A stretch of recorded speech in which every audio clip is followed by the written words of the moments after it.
Nong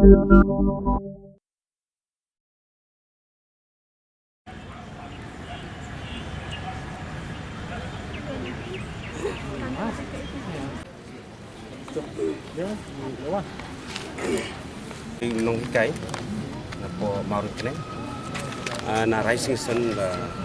Upper Primary School teng jung ada ba hosing mukim kalong kum asan secretary jung ka East Khasi Hill District Mubsta kejengwan juga kene kalong ban penken mau ya ke sarkar ban kerpat ya ke sarkar ba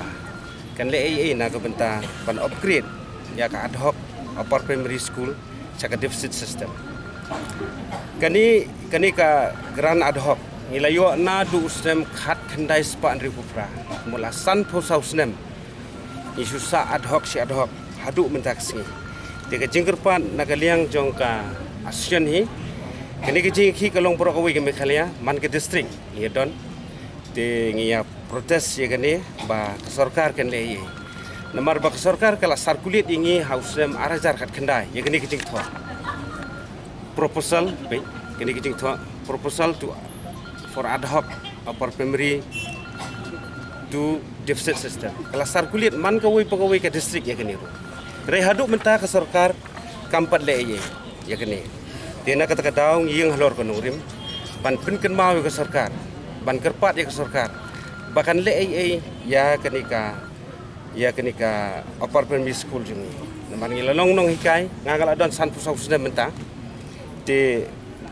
de hakasdem ke bakhaya ngai lasdang ikani ka ad hoc nandu ko porjong asam tien re haduk mentalong isa sisa ad hoc klem upgrade na kaliang suka ngimong ke sarkar jung no nadu mensua haduk menta ngisa bi kumju te kata ka de kecing